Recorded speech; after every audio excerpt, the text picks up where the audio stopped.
is up, everybody? Welcome to Birds of the Round Table with the Phillies. Trying to get to the World Series. We had to adjust some things, working with other shows, so we're going a little early today. We are previewing Eagles versus Dolphins, top matchups to watch, predictions, all that and more. Joining us, he is Ryan Reese at Philly Sports PSA. What's up, Ryan? Not much, man. Listen, I was at the game on Sunday. It was ugly. I had a great time, but the game was quite ugly. We're going to flush it. We're going to forget it. We're going to move on to Miami, and we're here to talk about it. Yeah, it was a game. It was definitely a game. We played football. Also joining us, my man David with PhillyCoverCorner.com. Give him a follow on Twitter at PHL Eagles News. What's up, man? Going on, man. Looking forward to watching Nick Castellanos hit another homer in a couple hours here, but getting this show in before we get to enjoy some more Phillies domination. Go Phillies, man. Go Phillies. We have a comment from Jabari. Let's go. Thanks for watching. Comment your vibe. Everything you saw from that Jets game. What do you think to expect from this Dolphins game? I'm going to throw it to you, Ryan. What was one of your takeaways from the Jets game? Listen, I know that there's a lot of injuries that's going on here, especially on our defense and secondary and whatnot. But and I still, again, like I said, I was at the game, so I still have to rewatch the whole thing. Again, you do get that different perspective being at the game or lack thereof. I thought the defense played pretty darn good. Now, granted, it's not an elite offense whatsoever, but they do have some really nice players on that offense. I thought the defense did a great job. So for all the injury talk that we were going through and bringing in this guy and bringing in some guy off the street, I thought they did great. It's the offense that has me a little bit concerned here.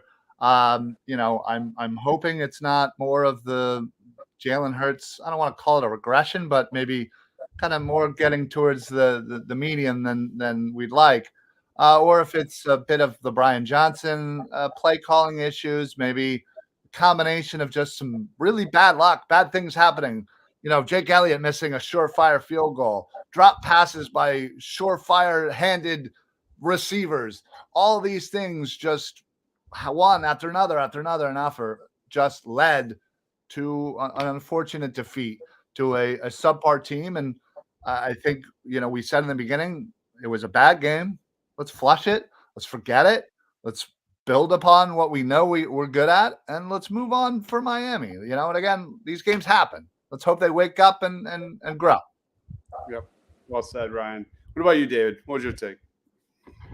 To piggyback on what Ryan said, the defense did do well. They held them to 244 yards. They were 2 for 11 on third down conversion, so they did their job. The part that concerned me was the way the Jets defensive line just dominated the Eagles offensive line. And it wasn't just because, I know Driscoll's taking the brunt of this because he gave up the 8 pressures, but Mailata gave up 5 pressures too, and he's experienced. He's not coming off the bench. He's not cold. There's plenty of blame to go around on that entire line. I mean, Hurts was pressured on 40% of his dropbacks. Opeta had a terrible day as well. And it should open a lot of eyes at just how good Cam Jurgens had been really playing. He was playing at an elite level. Losing him has been a big loss. And meanwhile, the guy who a lot of people thought was going to be his camp competition has not even been able to get on the field despite all of these injuries. And that's eye-opening as well. So for the first time in a long time, I think there's a little chink in the armor here on the offensive line. And I wouldn't even be surprised if they try to address it during the trade deadline here. Yeah. Well said. My take, I have 2. It was the Jalen Hurts interception. That had to be one of the worst throws of his entire career. I think the Jets did a really good job on third down, being aggressive, disguising some blitzes. I don't think Jalen Hurts was expecting that, to be honest.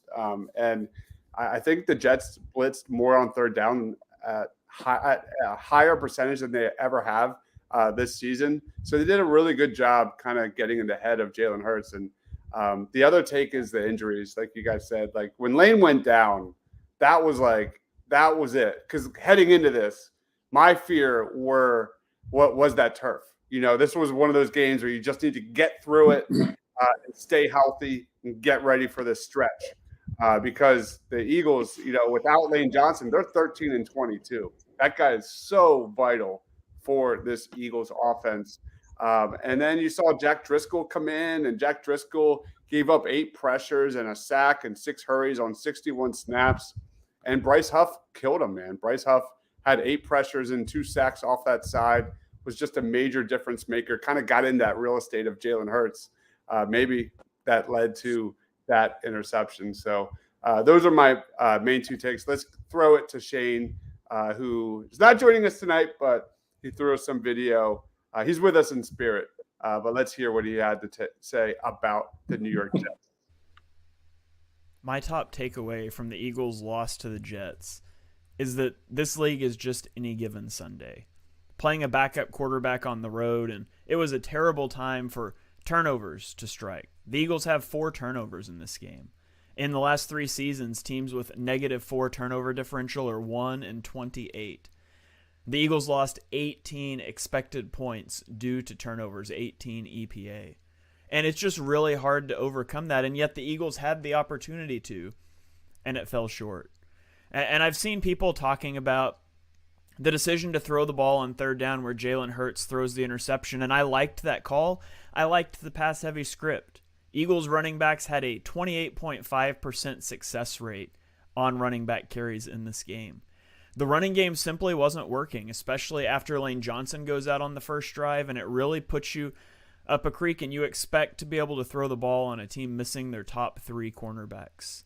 And the Eagles, for 3 quarters, they played well. They just continually shot themselves in the foot, and you get to this 3rd down, you pick up the first down, the game is over. And I don't blame the Eagles for trying to go for it. Like, at that point, you had CB8 on the field in Mario Goodrich, and you had CB9 and Mekhi Gardner playing safety. Do you really want to have to trust that defense again? Go get the first down. But the thing that cannot happen on that play is an interception, and Jalen Hurts made probably the worst play that he's made this season, staring down Dallas Goedert, trying to squeeze it in between a double team, turning down a one-on-one ball to A.J. Brown downfield. It's just inexcusable from your franchise quarterback. And so we should be talking about how this defense was so shorthanded and how they played so well despite being down so many players. I mean, they got 5 sacks in this game. They got 10 QB hits. They had 5 passes defense. The defense forced negative .77 EPA per drive without Avonte Maddox, Jalen Carter, Darius Slay, Reed Blankenship, Justin Evans, Sidney Brown, Bradley Roby, and Eli Ricks. That's what we should be talking about. We should be talking about how the defense put this team on their back and carried them to a victory, and we don't get to do it because of a missed chip shot field goal, because of 4 turnovers, and because of sloppy play by the offense. Hopefully they got it all out of the way in 1 week, because the Dolphins are on the horizon, and the Eagles have to turn the page on this one.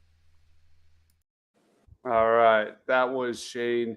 Anybody else have final thoughts on this Jets before we just throw it out the window? Because I really, really want to do that. Anybody? Yeah, no. Shane said it perfectly. Honestly, let's just kind of hope that. Listen, they've gotten all these mistakes and crumpled them up into one, and it's one game. Because while I think what's more concerning for Eagles fans right now is the fact that we really haven't seen a great game from the Eagles. We saw a lot last year, and we're not seeing it this year. So there's a lot of concern on the Eagles fans' minds right now. And listen, we've been lucky to be 5-1 as it is.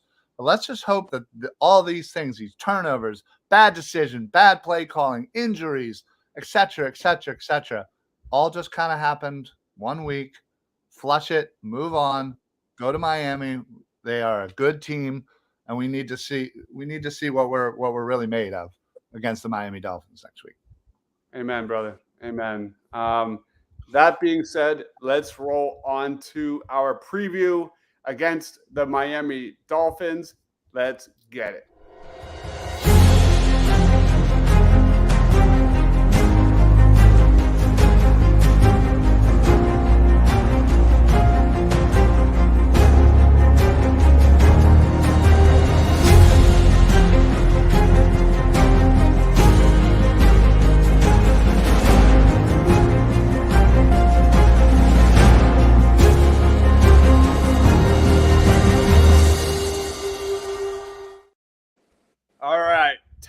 matchups to watch against the Dolphins. I'm going to lead us off since I went last time, or I guess it was Shane. I'll go to Shane after this.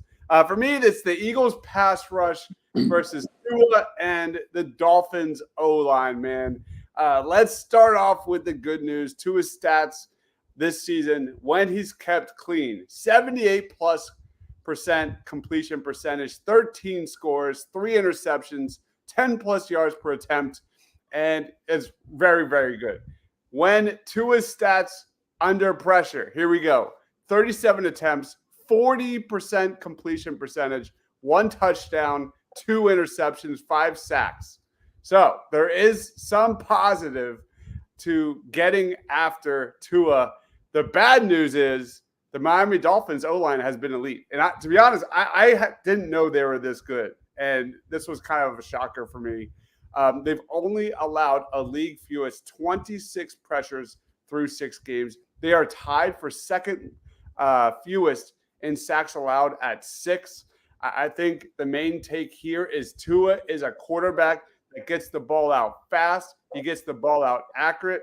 60% of Tua's passes this year have come 10 yards or less. So that's going to be a problem. It's going to be a big problem for this Eagles defense, as we've seen. I look at this this Dolphins O-line, and I don't really know how to assess them, quite honest, because I'm not a guy that like Shane or Ryan or David that watches the entire NFL. So I have only watched a couple of Dolphins games. But according to PFF, they have the 6th best graded pass protecting O-line in the league. But when you look at ESPN analytics, they have the Dolphins O-line ranked 19th best in pass block win rate at 55%. I think one of the guys, there's 2 guys here that I think we should know. One is Kendall Lamb.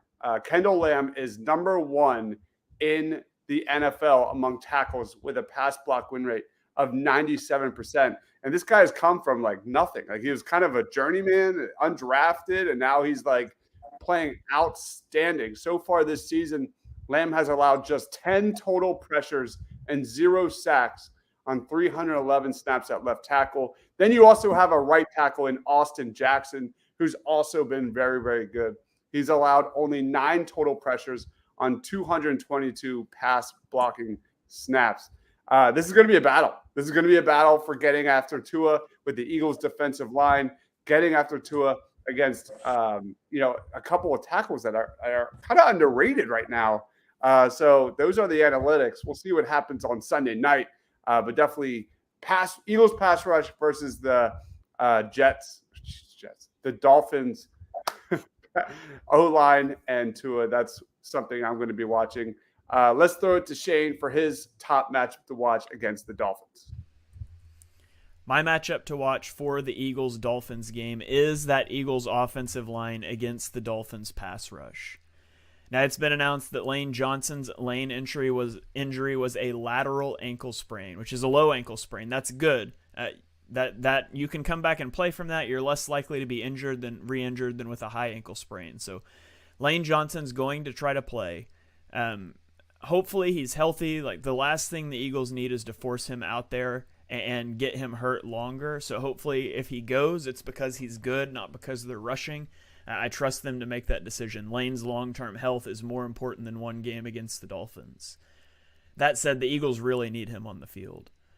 Jack Driscoll was horrific in this game. He allowed 8 pressures. Now, there's something to be said for knowing all week you're going to play and preparing to play and your team getting a game plan to help you out versus getting thrown in cold on the first drive of the game. And so I would expect Driscoll to look better if he has to play in this game. But the problem is you've got Sua Opeta next to him. It's hard to help that whole side of the line, and so you've got to trust these guys to win matchups, and all of a sudden you're facing a team in Miami who is 5th in pass rush win rate at 55%. Bradley Chubb is 2nd among edge rushers with a 31% pass rush win rate. Andrew Van Ginkel is 18th at 20%. You've got Christian Wilkins, who plays 3-4 technique, defensive tackle. He is 4th at 21%.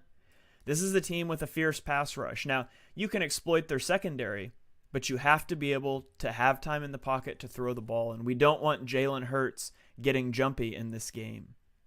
He had 11 passes from outside the pocket against the Jets, which is the most in a game for him since October of 2021. And when he's outside the pocket passing this year, his success rate is 30%. It's not a sustainable thing. And I know he made some highlight throws, but you need Hurts comfortable in the pocket. As good as the Eagles' pass rush is, the Dolphins have one more sack this season at 21 than the Eagles do. And you might say it's just a pressure getting home thing. The Eagles are winning. They're just not getting to the quarterback. The ball's out fast, whatever. But Miami's pass rush win rate is also 1% higher than the Eagles. This is a very good defensive front that will get after Jalen Hurts if the offensive line isn't able to hold up. Man, these two teams are so dead even, man. This is going to be really fun. What about you, David? What's your top matchup? I went with the Eagles defensive backs versus the Miami wide receivers, mainly because this historic matchup features the second best offense in NFL history after 6 weeks versus the Eagles' most depleted defensive backs in their history. The Eagles have used a league high 15 defensive backs, which is the most, like I said, in their history. And it's only been 6 weeks. They've already had to use 6 undrafted free agents back there. So of course, this week they're facing the number one passing and scoring offense in football. Miami has the second highest yards per game through 6 weeks since the LA Rams, or maybe they were the St. Louis Rams in 2000 back then. But it's been 23 years since, it's 23 years since you've seen that. So to me, this matchup is the ball game. It would have been a very difficult challenge for the Eagles, even at full strength. But missing 2 safeties, I mean, it's a daunting task. They'll use a number of shell defenses and dimes to try to slow it down. But if Slay and Bradbury are not locked down in their one-on-one matchups, they don't really have much of a chance. And Terrell Edmonds is the only safety that they have healthy. Sidney Brown's going to try to come back.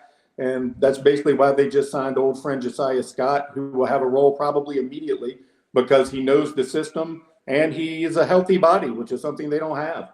So Tyreek and Waddle could be huge in this game.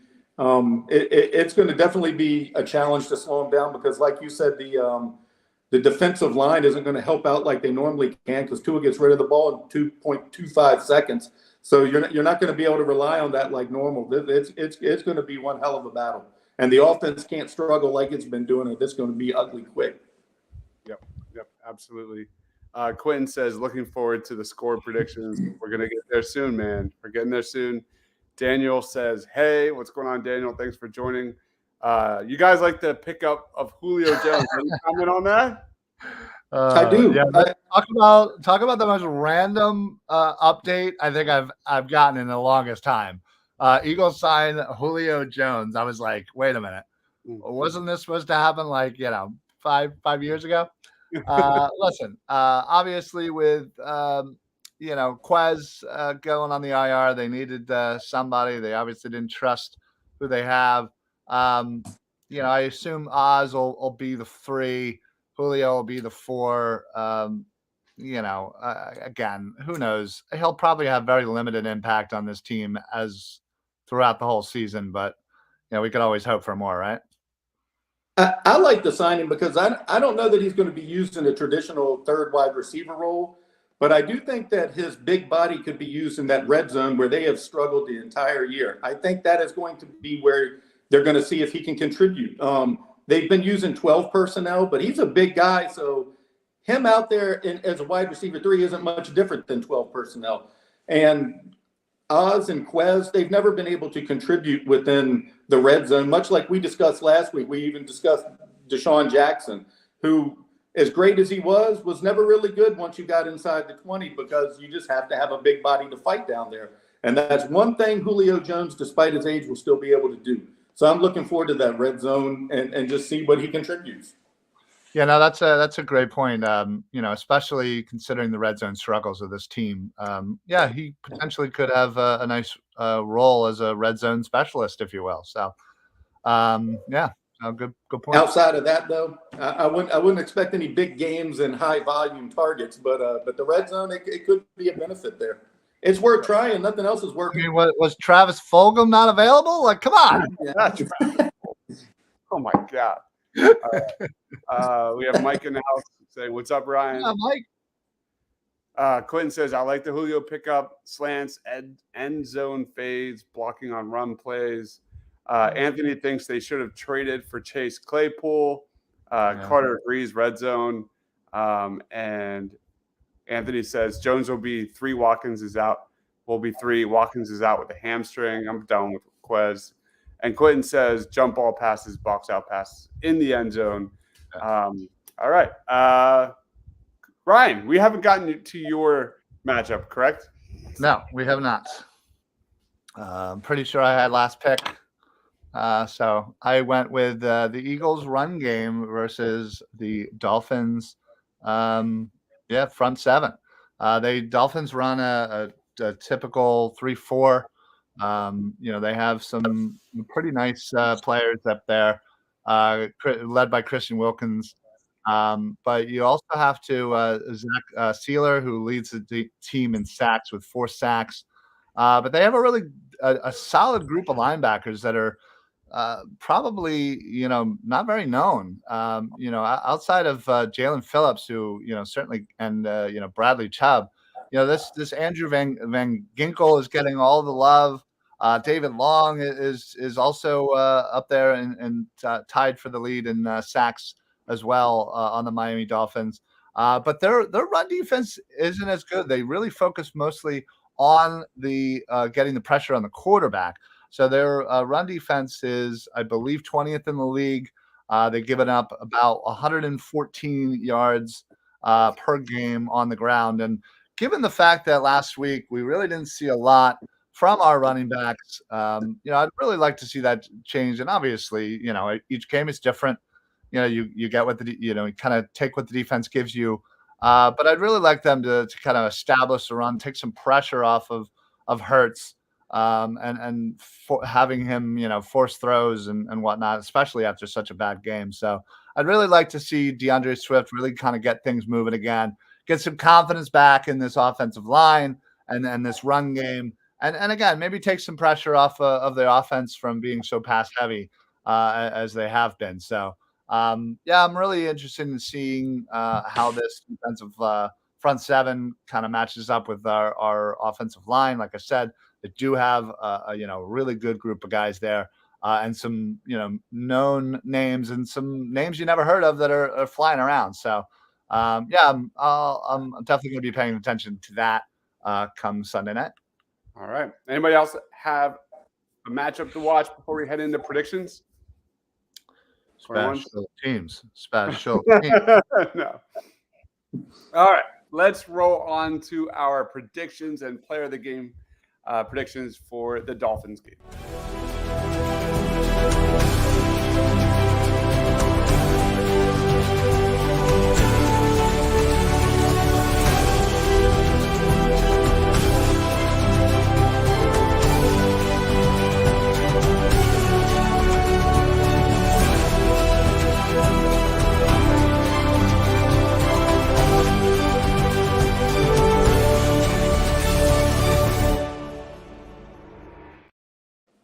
All right, guys, let's talk about predictions. But before we look ahead, let's take a step back.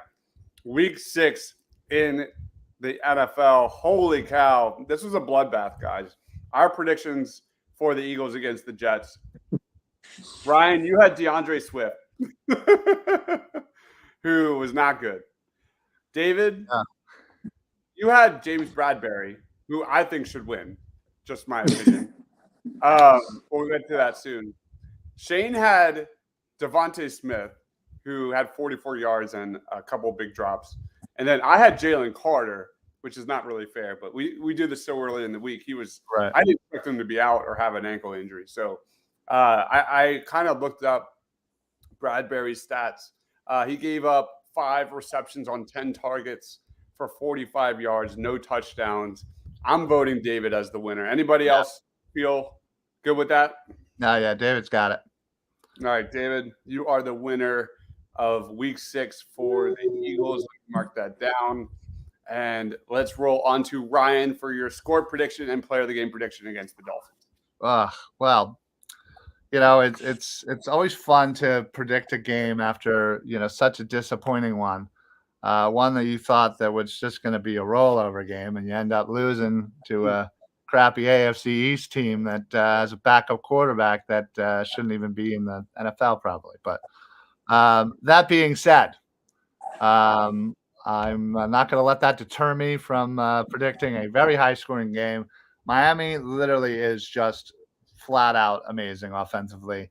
Mike McCarthy down there just does not give two F's about anything. He wants to score. He wants to score. He wants to score. So I'm going to go. I'm going to go with bounce back. I think the Eagles got a little bit of a wake up call right before things get a little tough, which is exactly what they could really use right now. And I am going to predict a 38-35 Eagles victory. Last second score, field goal, whatever you have. But yeah, Eagles 38-35. And I'm going to go player of the game. Oh, man. This one's tough.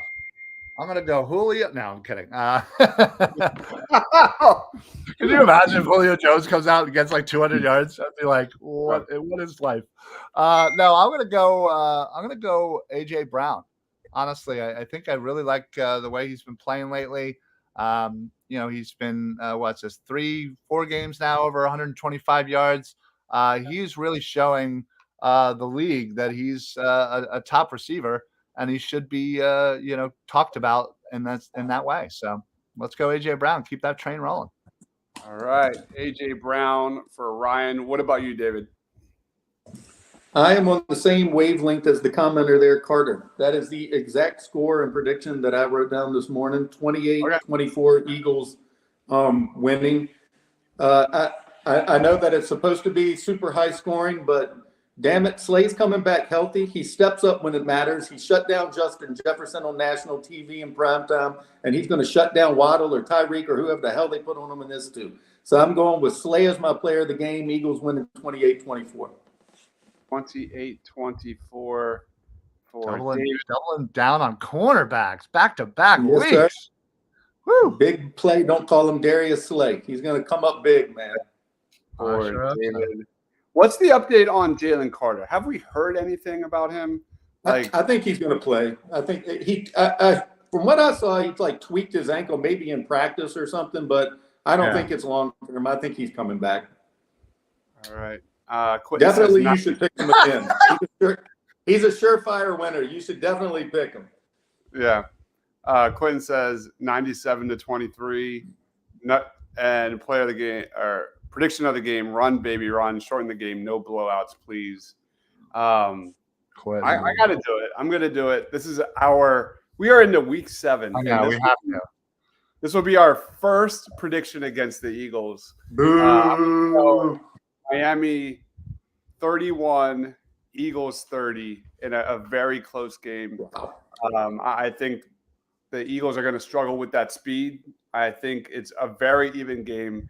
It could go either way, but I just don't believe in the rhythm of this offense to be able to keep up with the Dolphins. I think the Dolphins make less mistakes than the Eagles. Kind of went into how the Eagles responded last year after losses. You had the Colts. They won 17-16 in a tough game.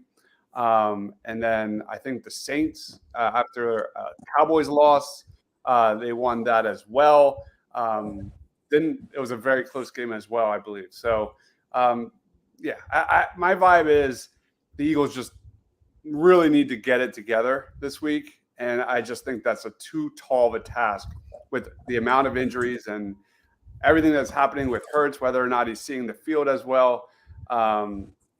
Missing guys, not on the same page, all that, and pretty much that. So for me, I'm going to go Eagles losing this one for the first time. We are predicting an Eagles loss. It took too long. I mean, we were right on. Just you, not we. You. Yeah. Don't roll us up into your mess. All right. So we have Philly Prods in the house. What's going on, man? What up? Thanks for joining. That wraps it up. I'll throw it to you, David. Final thoughts on Eagles versus Dolphins. Plugs, time's yours. I don't have anything to plug. I agree with whatever one of those commenters said about running and trying to get more time of possession and all. But the problem with that is Opeta trying to get down on the second level like Juergens was doing. He just hasn't been able to do it. Just every time I go back and watch any of this, it just jumps out to me how terrible of a loss Juergens has really been. A lot of those plays that are designed where Juergens would get out in front and take on a safety and take on a linebacker, and a 2-yard gain turned into an 8 to 10-yard gain. Opeta's not doing that. He doesn't have the speed or athleticism to get down there, and it's a real problem. And I don't know how they're going to be able to adjust that within a week to find a way to get that running game going, because they weren't able to do a damn thing against the Jets. I mean, they couldn't move at all. They even tried to do these little screen passes to Devontae, which, basically an extension of the run, but it just wasn't working. So hopefully Lane will be back, and Opeta and Driscoll right side of the line is a disaster. So I don't know what they're going to do. I'm not agreeing with you yet that they're going to lose, because I think Lane comes back and makes things look a lot better, makes Opeta look better. But I agree that they got to get the run game going to kill the clock, or this is going to get ugly. Yeah, Quinn says we need Brian And that Johnson too. Performance. Yeah, facts. I just hope they're not rushing back Lane. He's too important. We don't need him in a Week 7 game. We do not need him. I need him for getting ready for the playoffs, man. So I just hope he's healthy and ready to go. That's my concern, is they rush him too back too soon, and that has even bigger issues. So, Brian, final thoughts, plugs. Yeah, listen. As we said all show, it was an ugly game. A lot of things went wrong all at the same time. And listen, the only solace in that is hoping that this is kind of one of those one-time occurrences where the worst things happen all at once. So hopefully that does something to this locker room, and hopefully the pride kicks in, and knowing that they just went up to New York and lost for the first time in the history of the franchise to the New York Jets, and looked bad doing it, and looked real bad doing it. So hopefully there's some pride going on in that locker room. And it seemed like, just from the accounts of after the game, that Sirianni didn't even talk to the team, that the players themselves were the ones who stepped up, took accountability, and said, listen, we got to be better. We got to be better than that. And hopefully that does something for them this week. And they go into, coming back home into the Link. It's the Kelly Green game. It's the first game we're getting to see this Kelly Green on the field. I'm going to be there representing. In fact, a couple. We're all going to be there, right? Is that not correct? Yeah. So Yeah. I'll be there. The whole Birds of the Round Table crew are coming together. We're putting our swords in the middle, and we're going to get this victory, because that's what the Philadelphia Eagles do. So we're all coming together just like the Eagles are coming together. So I don't expect anything less than a victory against the Miami Dolphins for the coming together of this great podcast. And listen, I cannot wait to be down there. It's going to be awesome. We're turning the page. We're beating the Dolphins. You can find me every single where, all the social medias. Follow this guy, follow that guy, follow everybody. Follow Shane, R.I.P. Shane. He's not with us right now, but he's with us. And listen, we're doing this thing. I'm getting all hyped now. I'm getting hyped for the Eagles. I'm getting hyped for the Phillies. Let's go. I'm ready to go right now. Let's go.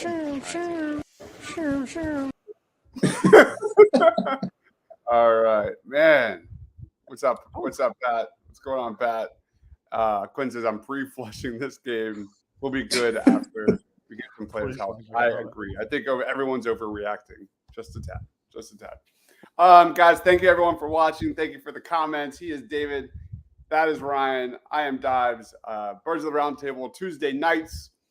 We typically go at 8 o'clock, but with the Phillies, we kind of jumped a little ahead of time just so we can get ready for this amazing baseball game that's about to go down. Go Nola.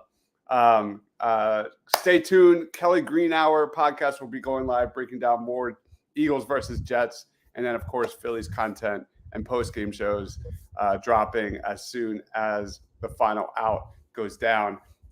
One more time, give David a follow at PHL Eagle News. He is Ryan at PH Philly Sports PSA. For Ryan, for David, for myself, Stay awesome, everyone.